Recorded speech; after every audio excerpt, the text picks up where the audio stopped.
In the back-to-school edition of What's New, Massachusetts, we're taking a spirited journey to America's hometown to chat with author Darcy H. Lee. Buckle up, Pilgrim.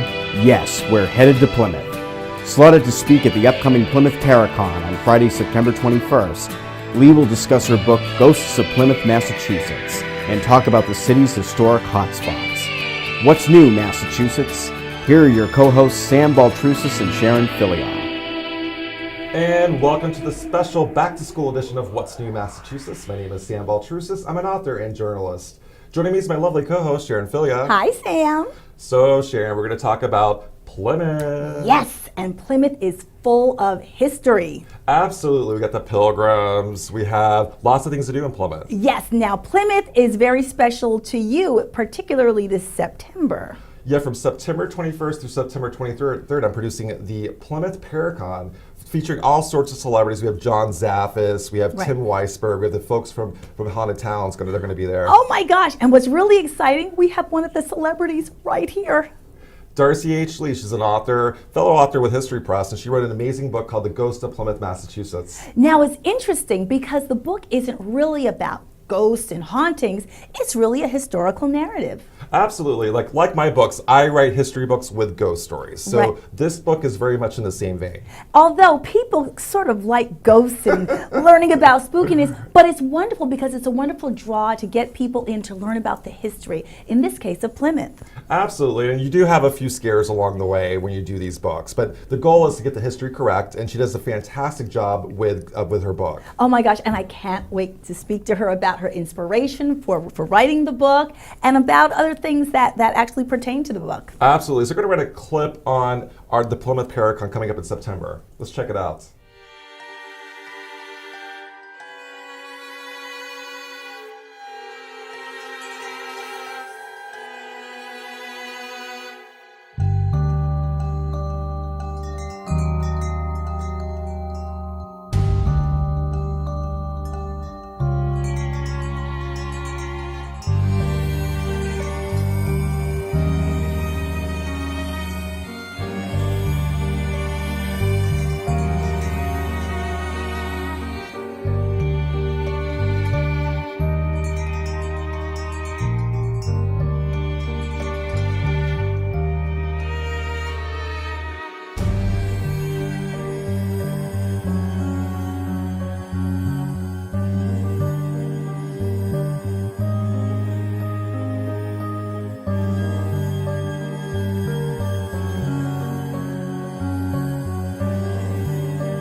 And welcome back to What's New, Massachusetts. Joining me is Darcy H. Lee. Hi, Darcy. Hi, great to be here, Sam. So it's awesome to have a fellow author here to talk about what we do. Yes. So tell me about your book and sort of the process and the backstory to writing Ghosts of Plymouth. Sure. A lot like your books, my book is based in history. So it's an historical book with ghost stories.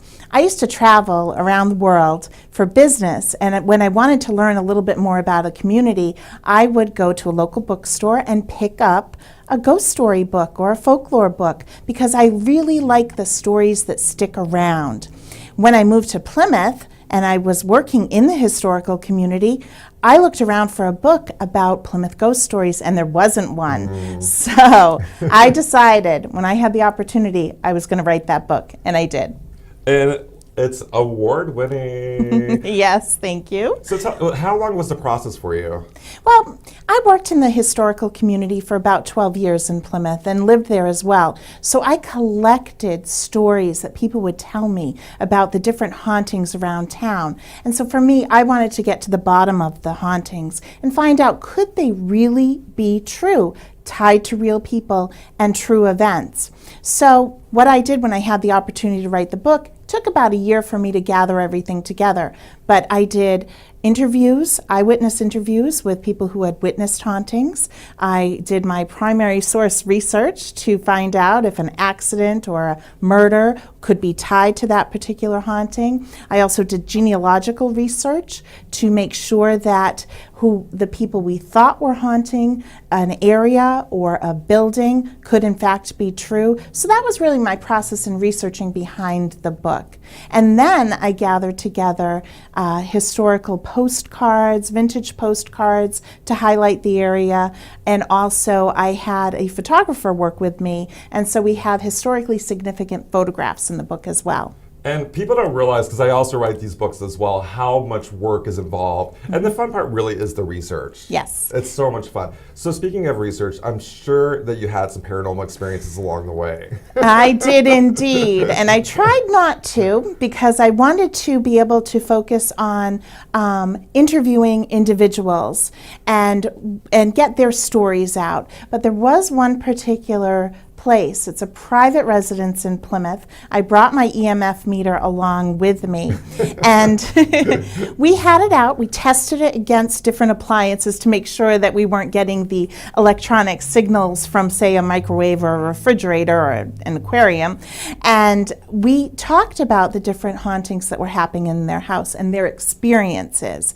And at different points in the story, that EMF meter spiked. Wow. And spiked when one of the residents of the home talked about other incidences that had happened across town as well. So my experience is, in particular with Plymouth, is that there's so much embedded in the earth of Plymouth, so much desperation, so much fear, that these stories that I was hearing from the individuals about their haunted house that they were living in weren't just contained to their house, but were embedded in the land. I totally agree with that. You can just feel the history when you walk to Plymouth. When I write my books on, say, Salem, there's also a psychic imprint in Salem as well, from the 1692 witch trials. Now, with Plymouth, what's embedded in the earth? I'll tell you, one of the places that is the most haunted in town is Town Square. And so when we think about Town Square, it's almost at the place where the Pilgrims had their first settlement.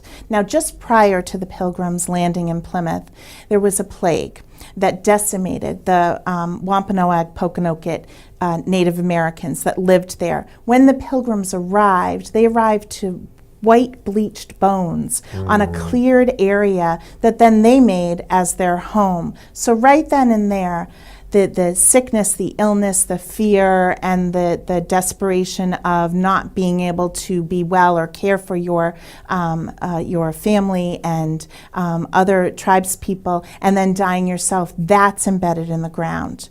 Then we find the Pilgrims landing. 102 of them, only 50 survived. So that again is a survival mode that is embedded in the ground as well. What they had must have felt the fear of knowing that people were passing and caring for them, the fear that it could be them and their family members, and then the fear of the Native Americans. They landed in a land that was very different than what they had left in Leiden, Holland, and Plymouth, England. So there was that fear as well. Then fast forward to King Philip's War. One of the bloodiest wars in our nation's history. And that was almost the epicenter. It for Plymouth and areas toward Rhode Island, that's where most of the fighting happened.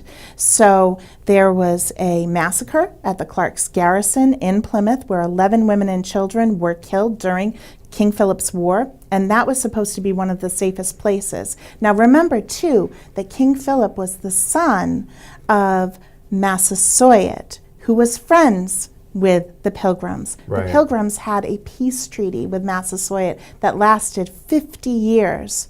Massasoit and his tribespeople needed the Pilgrims as much as they needed him because of the different factions that were surrounding other tribes. So that in itself spoke to a peace. And then the violence of King Philip's War, the son of Massasoit, was just so emotional, I think, for the colonists as well as for King Philip himself, he ended up standing, basically, his head on a pike in town square for 20 years. So that's an imprint as well. Absolutely, and that we're having the Plymouth Paracon coming up, and Darcy H is going to be one of the featured speaker on Friday night. Yes. And so I'm excited to have you, but it's also kind of freaky. We're going to get the John Carver Inn. Right behind the John Carver Inn is where Metacom's head was on a pike. That's right. It's crazy. That's right. It is crazy. And right behind the John Carver Inn is also Burial Hill, which is a very haunted area. Not so much haunted by the people in the ground, although some of the ghosts that haunt Burial Hill are buried at Burial Hill, but more haunted with the people who are reliving what they were doing in ordinary life by visiting graves. A Victorian couple that walks up and down Burial Hill. I have been able to research that they are visiting the grave of their young daughter who passed away. So their grief and their sadness that's tied to those visits remains, and a residual haunting of them walking up and down the pathways of Burial Hill.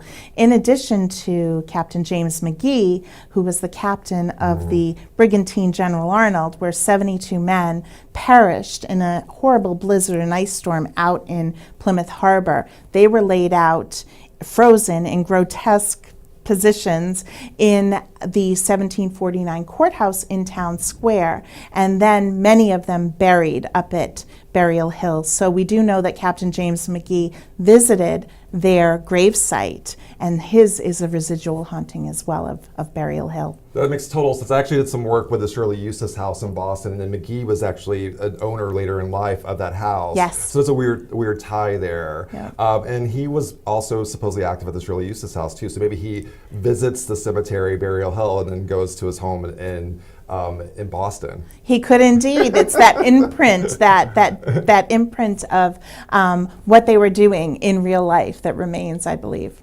So we're actually going to run a clip from an investigation from Burial Hill. So let's check it out. Still there? Can you touch the tube on the top of the monument again, please, and create a light?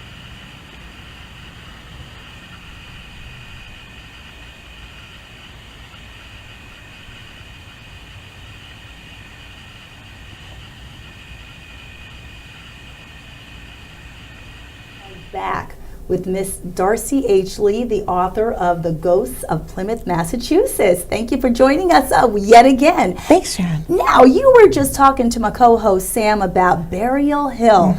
Now, I'm getting a little freaked out by this, but tell us a little bit more about what is going on there. Sure. Well, Burial Hill is one of the more haunted areas in Plymouth, and many, many people see orbs and have photographed orbs and taken videos of orbs as well up on Burial Hill. Sometimes I like to debunk a little bit, and I'd say that the weather might have something to do with the orbs that people see on Burial Hill, but it cannot be taken away that that is a very haunted spot, because as I mentioned, Captain James McGee haunts there, a Victorian couple haunts there, and also there is supposed to be a Native American spirit that haunts the hill as well.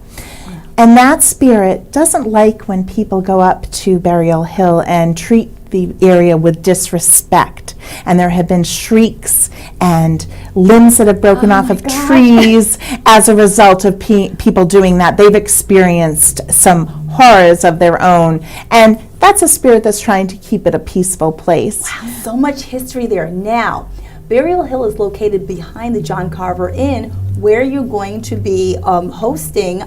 You're going to be hosting an evening at the John Carver Inn. Can you tell us about that a little bit? Sure. So on Friday evening, September 21st, I'll be kicking off the Plymouth Paracon event with a book reading. And then later in the evening, there's going to be an investigation done by Sam Baltrusis of the haunted room 309 at the John Carver Inn. Now, there's much speculation around why the John Carver Inn could be haunted.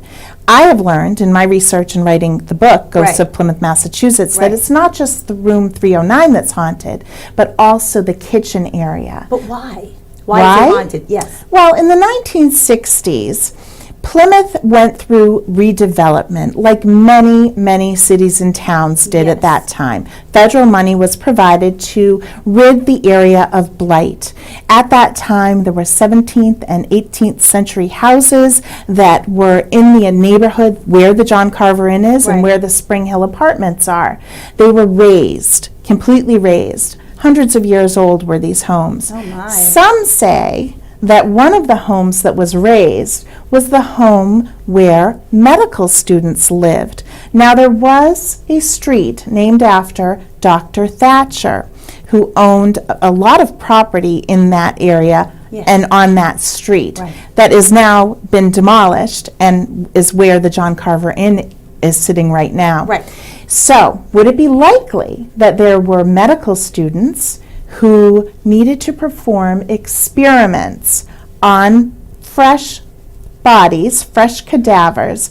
Did they grave rob at Burial Hill, bring the bodies back to that house, perform their experiments, and then return the bodies back to Burial Hill? Well, it makes sense that that would happen because that's how physicians would actually learn about the anatomical placement of muscles and all that other thing. So it is feasible. But oh my gosh, I'm getting a little nervous talking to you. So when people go to this wonderful Paracon event, what can they do there? I know you mentioned that places were raised and all that, but is there anything really that people can look forward to do there? Sure. Well, the Plymouth Paracon event is the full weekend, so it's Friday, Saturday, and Sunday, September 21st through the 23rd. And Sam has a wonderful lineup of paranormal celebrities and professionals in the field, and so there's a whole different series of sessions that people can attend, as well as investigations. And then if people want to go off on their own, there's a wonderful array of entertainment in Plymouth. There are great restaurants like Sam Diego's Mexican Cookery, which is haunted. Oh my goodness! Very haunted. If you need to break away, say, and explore a little nature, Miles Standish State Forest is a great place to go take a hike, but it's also haunted.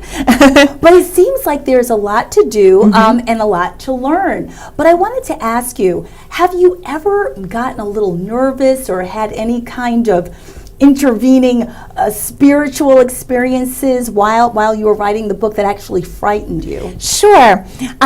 One of the places that I wrote about in the book is the Spire Center for the Arts, and it's a wonderful performing arts center where celebrities come from all over the country to either perform. We've had musical acts there, Peter Wolf from the Jay Giles Band, Kathy Mattea, Patty Larkin. There's also theatrical performances that happen. It's a really great place to catch a show. When I was investigating it and interviewing the people who work in the building, there was a moment where it was rather scary, because one of the people who works in the building described an incident where she had been working late at night playing music that was actually Prince's music, a little provocative. What I failed to mention is that the Spire Center is in a former Methodist church. I see. So playing Prince music probably wasn't going to fly very well with any spirits that were stuck around behind. And so the story that she described was that she heard very, very loud footsteps upstairs. She went to check it out. And at that point, chills ran down my spine, because I had been in the building myself late at night before, and when construction was going on. And she described this very loud thudding, and then being also almost like muffed at the ears. So she shut off the Prince music. And now they have two ghost lights. The ghost lights that are in theaters. Do you know about those? No, I don't. Okay. Typically what people will do in the theater business is that when they leave at night, they'll leave one light on the stage. I see. And it's called the ghost light, but there are two lights on. Well, you know, you are a very brave lady, and I definitely agree. Sometimes you'll walk into a building and you can feel a presence, sometimes good, sometimes not so good. How can people find your book, Ms. Darcy? My book is available on Amazon, both as paperback as a hardcover and as Kindle. It's also in Barnes & Nobles around the area. It's in Plymouth at the Yankee Book and Art Gallery, Great. at Plymouth Plantation, at Westwind Books, and at the bookstore in Sandwich. That is wonderful. Well, the Ghosts of Plymouth, Massachusetts, Miss Darcy H. Lee, thank you so much for joining us today. Continued success. Thank you, Sharon.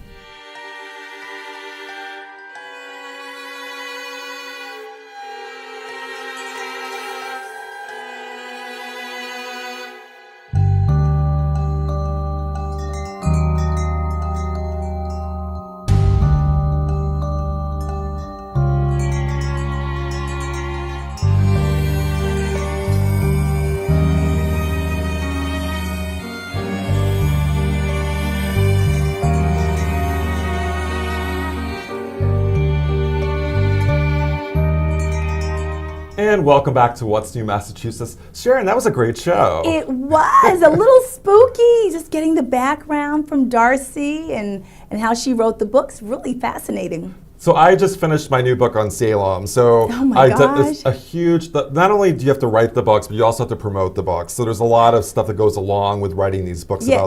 about ghosts and about Salem. Yes, you worked really hard. How many words is it? A million? How many It's words? like, yeah, close to a million. No, it was 60,000 words, and then plus I had to make it different than my Ghost of Salem book. So this is about the specific individuals from the Salem witch trials Wow. era, and then why they would haunt Salem. And very similar to Plymouth, it's embedded, so it's a psychic imprint on the location. And just to underscore what you and Darcy spoke of, it takes tremendous research to write a book like this. I think that when a person purchases a book, they say, oh, it takes a lot of work, a lot of dedication, a lot of time.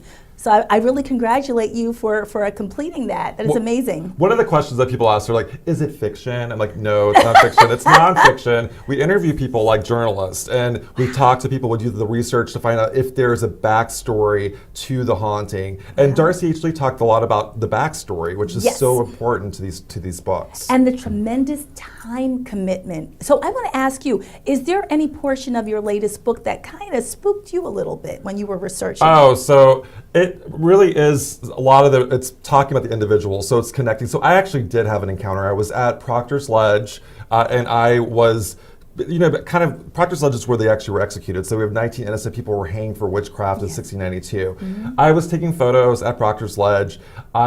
This woman kind of appeared from behind me. She looked like she was from like a different era, and she said, "What's going on here?" And I'm like, "It's where the witch trials victims died in 1692, and they were executed and they were hanged." And she was like, "I've never heard of that."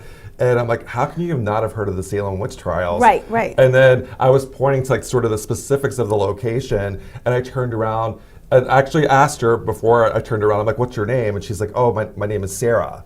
And I turned around and she was gone. Totally vanished. Oh my gosh. And it turns out one of the victims, Sarah Good, it was her birthday.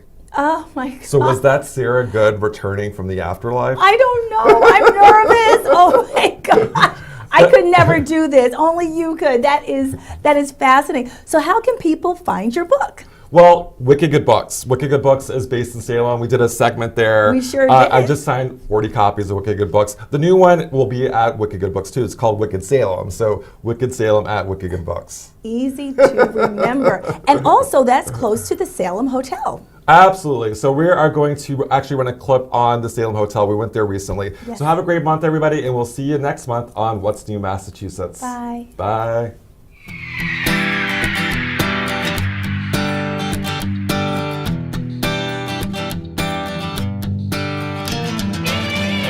This is Sharon Filliard for What's New Massachusetts. Here we are at the Hotel Salem, located right here on Essex Street in downtown Salem. We're going to be speaking to manager Karina Lopez about this hotel, so let's check it out.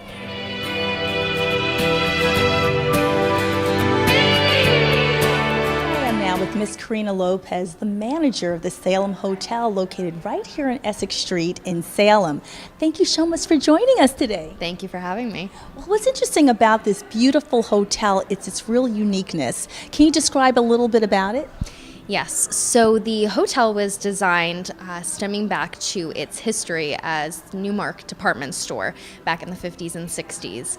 And from there, that's where our designer was kind of inspired to kind of create this experience, mid-century modern design, that guests could kind of go back in time a little bit while they're still able to enjoy the modern amenities. And it really fits the area of Salem as well. Now, this hotel hasn't been here terribly long, and so it's a new addition to the Salem community. And to me, it has such a nice, warm feel. So when people come here, what type of experience can they expect? So what we like to provide are amenities that they'll desire, service they won't forget, and a touch of mischief. So when they come into the hotel, they're going to be greeted by our bartenders who are going to be able to provide them information on the hotel while creating them an amazing cocktail. And then they're going to be able to go to the front desk with our guest services staff who are familiar with the area of Salem. Many of them are from the area, so they're able to give them those personalized recommendations. We don't want to send them to the touristy places necessarily unless that's what they're looking for. We want to provide them with information on Salem that they wouldn't necessarily get elsewhere. So that's part of the whole experience. But we also want them to be able to relax and be comfortable. We're there when they need us, but at the same time, they'll be able to enjoy their stay. That is so wonderful. You know, when I walked in, I definitely had a great feel. First of all, it's been nice and warm and cozy in here, and the decor is amazing. You said Rachel Ryder is the interior decorator for this facility, but the management group, Lark Hotels, also manages a hotel right down the street from here. Yes, so the Merchant is our sister property located on Washington Street. She designed that hotel as well. So when you're looking at the two properties, they kind of give people something different depending on what they're looking for. So the Merchant is an 11-room hotel. So it's on the smaller side, a little bit more intimate, whereas this property, if they want to stay at the Hotel Salem, it has modern amenities just like the Merchant does, but with the different spaces throughout the hotel with beverages and food, it kind of provides them that hotel experience that they're able to basically stay in the building if they want to. And you know, it's interesting. It's a hotel experience, but has a real family feel to it. Now, the Lark Management Organization also has other hotels that they manage throughout New England. I believe you have 3 in Martha's Vineyard, 2 in Nantucket. Can you tell us a little bit about the other hotels that Lark Hotel manages? Yeah, absolutely. So what Lark is really great at doing is selecting locations that have a rich history, and they're really, what they enjoy doing is telling a story with the hotels that they open. So from everything from the design to the location of the properties, the things that they preserve in the buildings, all of our properties are essentially renovated older buildings. So the story is really important to them. In Newport, for example, we have a property called Gilded that was built in the 1800s, and it was renovated to encompass the Gilded Age of Newport. So it tells the story. And our other properties, too, you have Summer Camp on Martha's Vineyard, which is part of the historic religious campgrounds on Martha's Vineyard. So hence the name Summer Camp. So that's kind of the main premise, is selecting locations that people enjoy traveling to while also telling the story of those areas through the design and the amenities of the hotel. And I think that we should give a nod to the CEO of the Lark Management Group, Rob Blood, who is the visionary behind the mission of this wonderful management company, that they're looking to make hotels a different type of experience rather than just this sort of perfunctory, you go in and it's kind of sterile. It's just a nice feel. And I hope we can get hopefully footage of this wonderful backdrop here. I mean, Rachel Ryder did a wonderful job. So you mentioned that you've been with the Lark Management Company since 2015. So how has it evolved since you've been a part of it? So I remember when I started that there was actually only 6 properties at that point. So for me to have continued with Lark and seeing by the end of next year they'll have 21 hotels, all throughout New England, as well as one out in California and one in Florida, and others kind of down the pipeline. Saratoga Springs is also another location that they'll have a property. So it's just interesting to see the evolution of the company in terms of the properties that they're acquiring and what they're doing. it definitely is still sticking with their standards from before, but it's certainly evolving in what they're beginning to offer. So it's just exciting to be part of a growing company that is continuously expanding. So there's further opportunities. Wow. So it seems like if one wanted to go around New England and experience different areas and learn about the history, they should stick with the Lark Management Company because they've got a bunch of different hotels all up and down New England. As we mentioned, Martha's Vineyard, Nantucket, right here in Salem. So thank you so much, Karina Lopez. Continued success to you. It's been wonderful speaking to you. And I encourage you to come on down to the Hotel Salem, located right here on Essex Street in Salem, Massachusetts.